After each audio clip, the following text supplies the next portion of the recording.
Welcome back, Hallmark Hot Takers.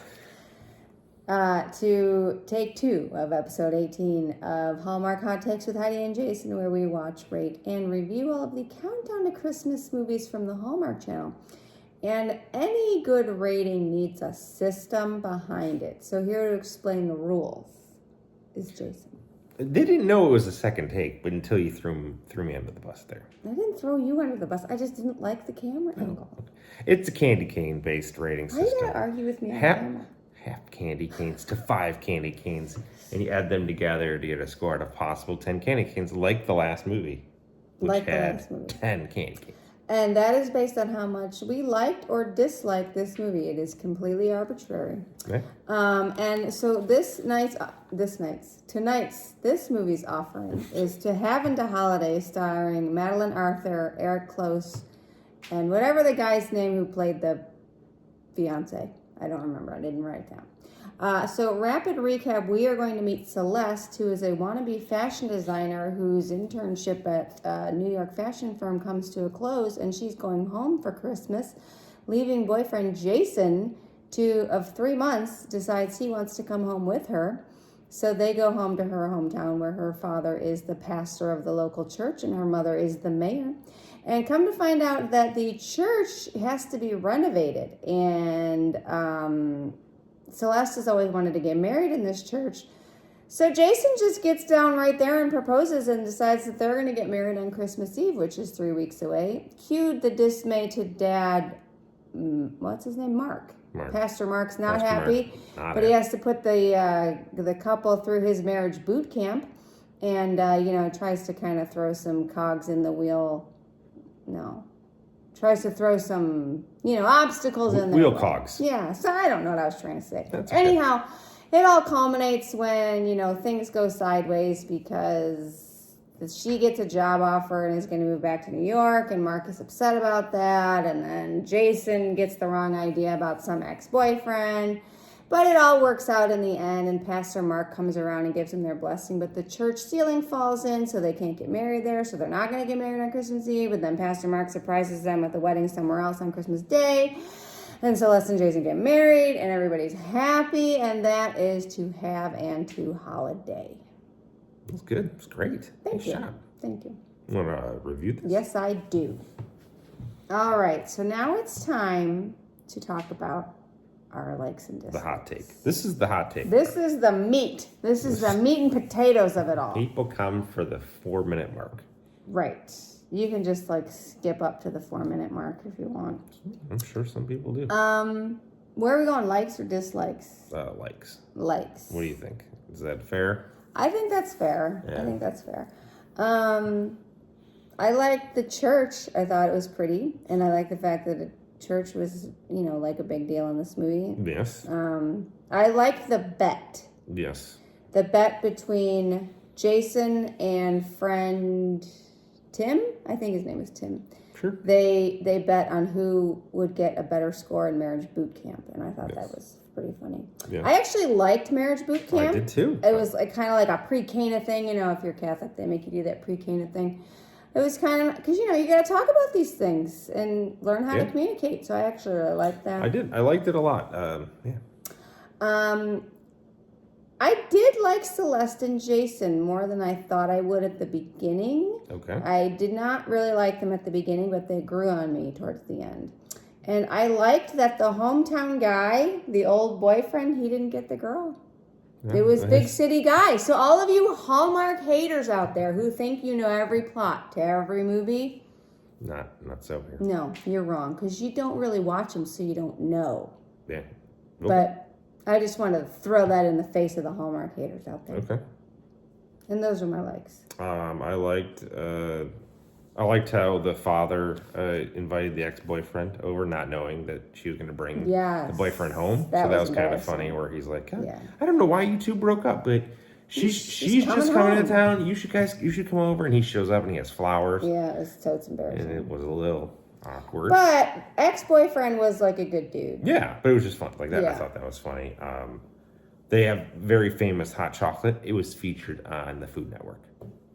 So they said Food Channel. Oh, did they? Yeah. So they didn't the Hallmark versus Food Network is the food channel. I did like the boot camp. I thought that was fun. A series of... They were all good games, but also tested, Right, like communication and like things that you don't know about each other. And yeah, it was actually like legit. Hey, I could see the value in that. It wasn't just like stupid. Like they had to make a gingerbread house. And you're like, well, that's kind of stupid. But then when they were doing it, it's like, it was supposed to be where you guys want to live together. And they had to talk about, oh, well, what kind of house do we want? And, so that was kind of neat. And I liked how his parents came. Yeah. Well, see, that was one of my dislikes in the beginning because I'm like, he ditched his family for Christmas and then he's not going to invite them to his wedding. Yeah, that's the same thing. I have his parents, ? Yeah. But they did come. They did come. Right. They were out of the country, which was not made clear at the beginning of the movie, so you're aware. And I also liked, and I forgot to say this, that Jason, I like that he has a guy for everything. Yeah, that's always cool. We have a friend who has a guy for everything. I do. It's Angel nice. Always has a guy for everything. So does Steve. Steve always has a guy. So anyhow, we like when people have guys.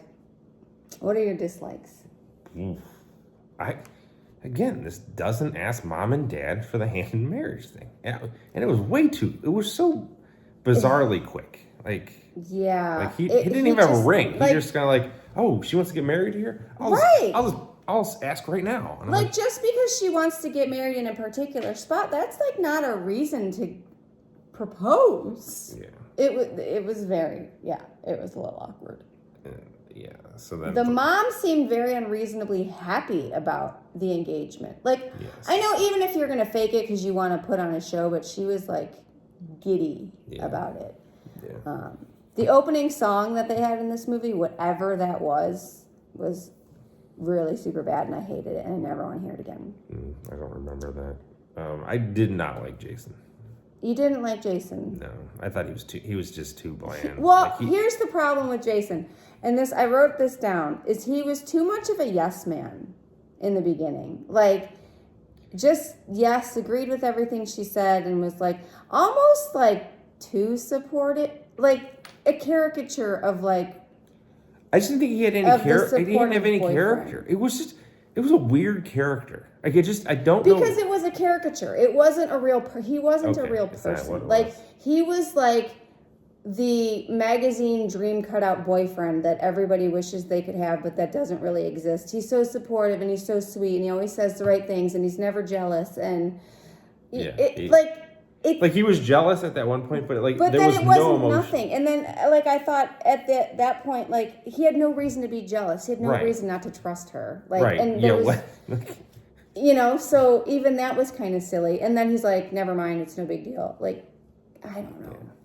He was just a caricature. And I liked them together, but I see your point about why you didn't like him, because he didn't seem like a real person. Right. And then the frustrating piece was he was particular about the jacket, and then they try to give a little bit of story of the jacket, but then it was like, what was the point of that? Right. So we could get to know him, that he has friends? Right. And I'm like... That his guys are all of his friends? Well, most of people's guys are friends. Like, but it was very bizarre. It's like, I bet you were wondering why I'm so particular about this jacket. Well, it was a friend of mine who got sick. And I'm like... But then they never circled back to the jacket again. And then he never wore the jacket again.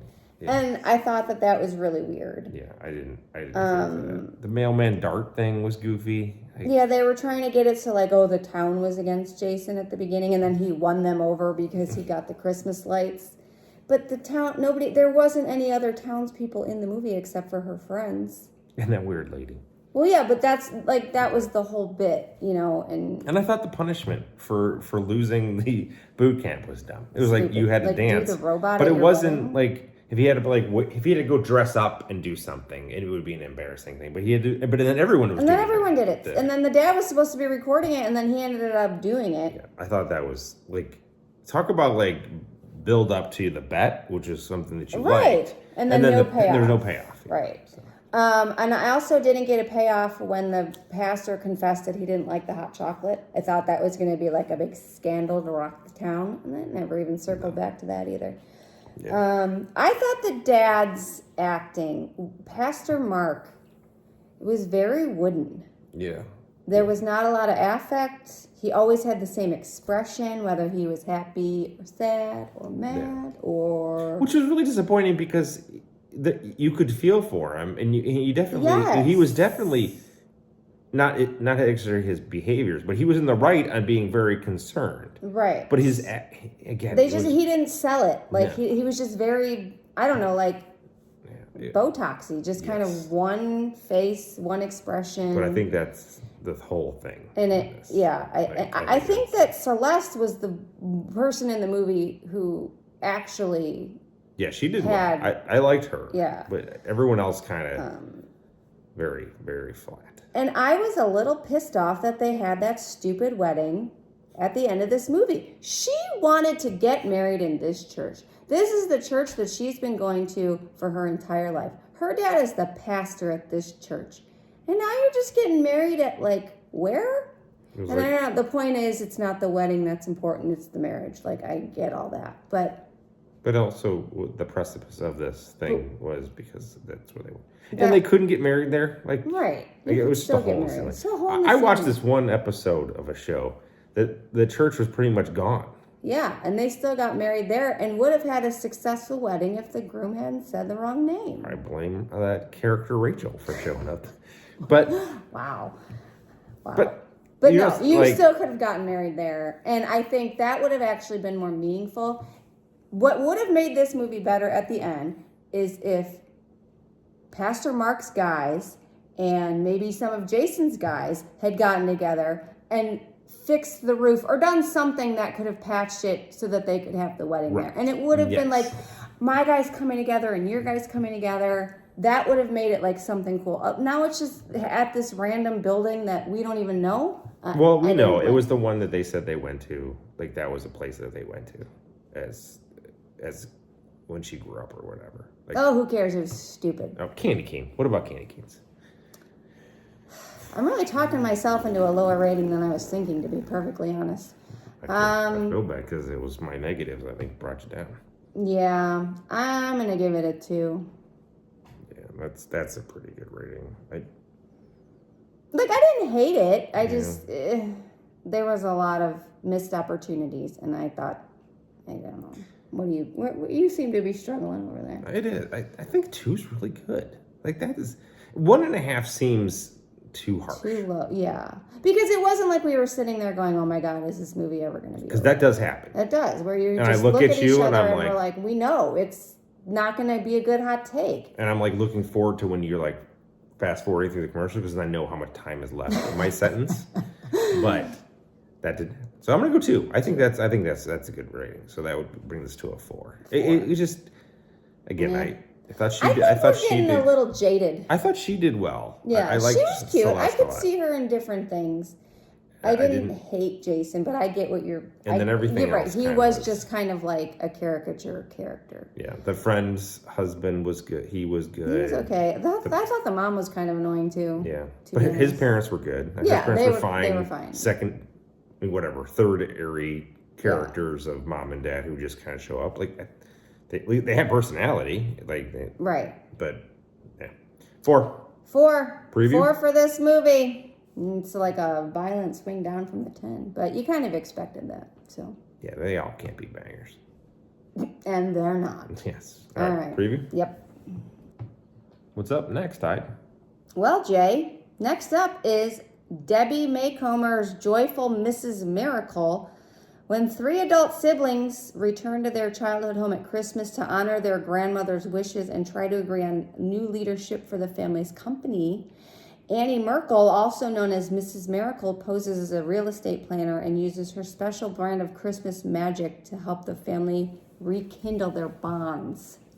Broken familial bonds. There's magic in this? I think she's an angel. Oh. Okay. I feel like I've seen one of these before back in the day when good old, what's his name from Dawson's Creek was in one of these Mrs. Miracle movies. So this is a recurring.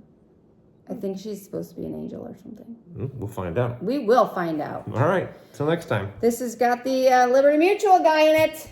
We'll see how he does. Liberty. It's the second Hallmark movie. Good for him. All right. Bye.